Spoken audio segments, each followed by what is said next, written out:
Welcome back to another session with me, Peter D, and Keep It Real. Look at this guy. I mean, he is so unique, so crazy, so weird shaped, yet he had a purpose in God's plan. That's right. Bible speaks about the great creatures that roam the earth. Today I want to speak about your purpose.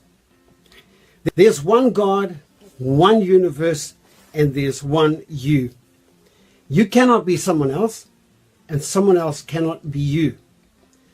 God's design is absolutely perfect.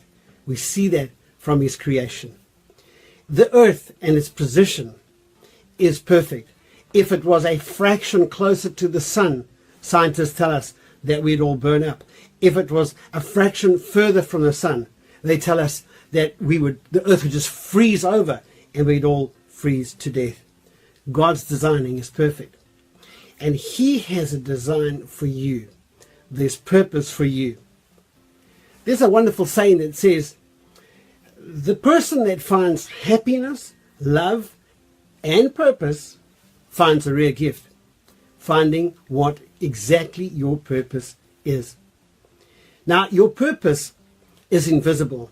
Somebody's not going to come and show it to you on a plate or put it in writing for you exactly what it is. Purpose is something that you have to discover.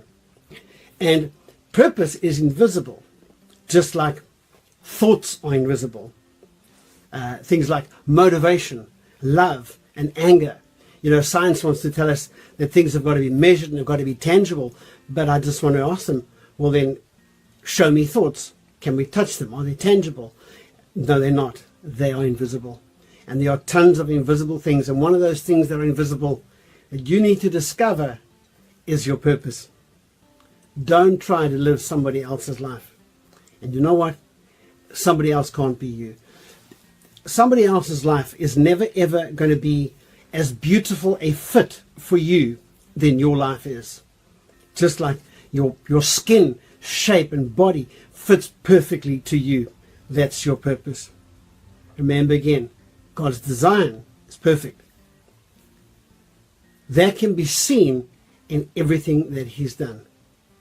And his design for you is perfect. You are God's puzzle piece in his great big 7.5 billion piece puzzle. You are one of his puzzle pieces. You fit in somewhere. You really do. There's a fit for you. You're a specific shape, but you fit perfectly into God's plan. And only you can fill that space. There's a guy called Nick Vujicic who was born with no arms and no legs. Go check him out on Google. And you can imagine what he went through as a child, the questions he had, the fights he had. He talks about thinking of suicide. He talks about being permanently angry, especially through his teenage years.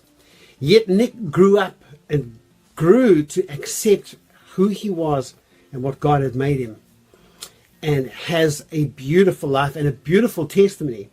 Nick's testimony of his life and how he handled it with the help of God has affected more people and has affected people that only he could affect.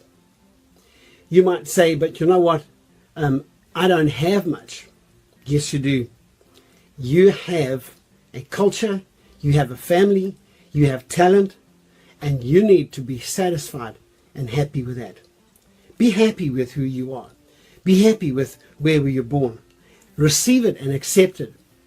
You might think you have a little, but you know that little becomes much when you place it in the hands of the Lord.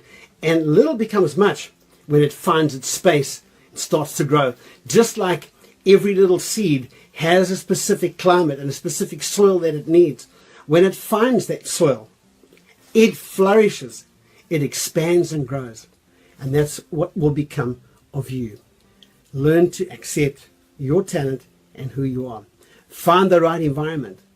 Place yourself in God's hand. Let him place you into his perfect place in his puzzle. And you'll be amazed what's going to happen with your life. You can be all that God wants you to be. Put yourself in his hand. Well, that's it for today. Remember to keep on finding purpose. And until next time, from me, Peter D, remember as always, keep it real.